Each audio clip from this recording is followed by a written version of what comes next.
Bismillahirrahmanirrahim. Assalamualaikum warahmatullahi wabarakatuh. Innal hamdalillah nahmaduhu wa nasta'inuhu wa nastaghfiruh wa na'udzu billahi min syururi anfusina wa min sayyiati a'malina. Allahumma shalli ala Muhammad wa ala alihi wa ashabihi ajmain.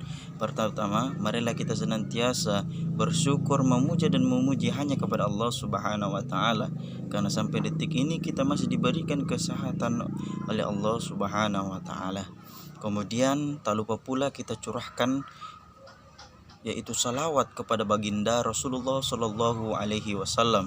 Allahumma sholli ala Muhammad wa ala ali Muhammad, yang telah memberikan petunjuk kepada kita, memberikan penjelasan kepada kita mana yang hak dan mana yang batil. Baik, pada kesempatan kali ini perkenalkan, nama saya Muhammad Ikra Pratama, NIM 1902030045, Prodi Pendidikan Bahasa Arab kelas 5B. Dan pada kesempatan kali ini saya akan membawakan sebuah materi yang berjudul bahasa yang digunakan oleh masyarakat Luwu. Baik, langsung saja kita masuk kepada pembahasan. Bahasa secara bahasa adalah simbol sistem bunyi yang bermakna dan berartikulasi yang bersifat arbitrter dan konvensional. Apa sih fungsi bahasa itu? Fungsi bahasa adalah diantaranya sebagai alat komunikasi antar individu dan individu, antar individu dan kelompok, dan antar kelompok dengan kelompok. Kemudian fungsi bahasa yang selanjutnya adalah sebagai penyampaian isi pikiran, gagasan pokok, atau menyalurkan kepercayaan yang ada di masyarakat. Baik, selain daripada itu, bahasa juga menunjukkan keunikan dan keberagaman suatu budaya di daerah tersebut. Terus, apa sih fungsi yang paling penting dalam suatu bahasa? Yang pertama adalah sebagai bahasa resmi suatu negara atau suatu daerah. Jadi bahasa di sini sebagai alat pemersatu supaya kita memahami bahasa apa yang digunakan oleh berbagai daerah dalam suatu negara tersebut. Karena tidak dipungkiri, karena Indonesia terdiri dari berbagai macam suku, budaya, dan etnik dan ras. Jadi disitulah pentingnya suatu bahasa pemersatu, yaitu bahasa Indonesia. Kemudian manfaat bahasa yang selanjutnya adalah sebagai pengembangan kebudayaan dan ilmu pengetahuan. Jadi dengan adanya bahasa yang digunakan, disitulah terjadi pengembangan bahasa yang ada di pengembangan kebudayaan yang ada di suatu daerah. Selain untuk mengembangkan kebudayaan di dalam suatu daerah, fungsinya juga untuk mengembangkan ilmu pengetahuan yang ada di suatu daerah tersebut. Disitulah pentingnya bahasa yang harus kita gunakan. Kemudian manfaat yang ketiga adalah untuk pengantar dunia pendidikan. Maksudnya dengan adanya bahasa yang kita gunakan, disinilah pentingnya bahasa, supaya bagaimana ilmu atau pengetahuan yang kita berikan, yang kita transfer kepada banyak orang,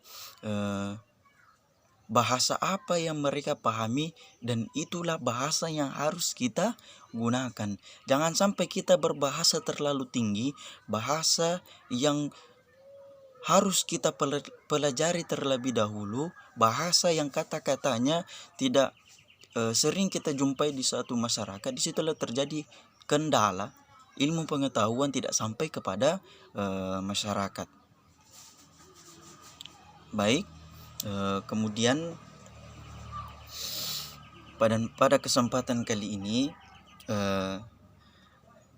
kita hanya akan membahas bahasa yang ada di masyarakat Luwu, karena tidak dipungkiri dari berbagai macam dari berbagai macam daerah yang ada di Luwu, yaitu terdiri dari satu kota madya, yaitu kota Palopo yang sudah berdiri, kemudian 3 kabupaten, yaitu Kabupaten Luwu, Kabupaten Luwu Utara, dan Kabupaten Luwu Timur. Walaupun memiliki kesamaan yang banyak, pasti ada perbedaan, baik itu etnik, baik itu dari segi dialek bahasa masyarakat tersebut. Jadi bahasa yang digunakan oleh masyarakat Luwu itu apa?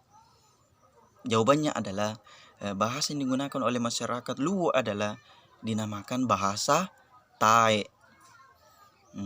Bahasa Tae. Dan menurut Wikipedia, penutur bahasa Tae telah digunakan oleh 340.000 penutur bahasa Tae. Kemudian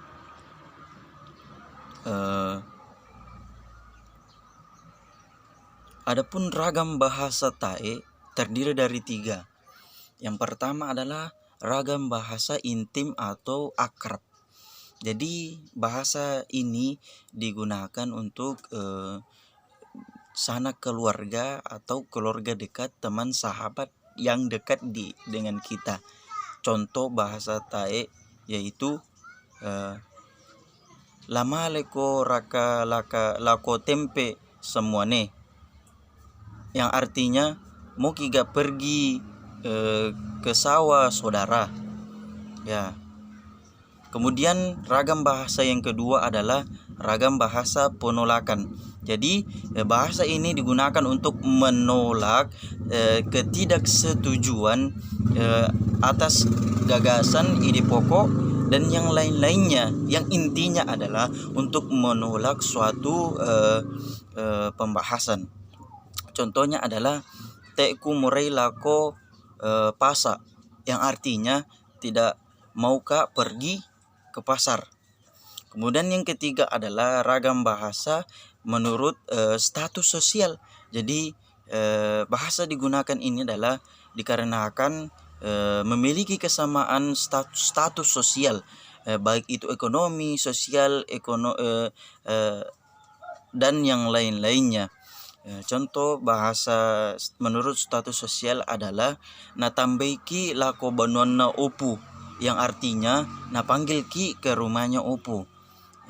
Itulah ragam-ragam bahasa Tae yang digunakan oleh masyarakat Luwu. Jadi disinilah pentingnya bahasa. Dengan bahasa kita dapat berinteraksi dengan suatu masyarakat, dengan individu ataupun kelompok. Demikianlah apa yang dapat saya sampaikan pada kesempatan kali ini. Kurang dan lebihnya mohon dimaafkan. Billahi fisabilil haq fastabiqul khairat. Wassalamualaikum warahmatullahi wabarakatuh.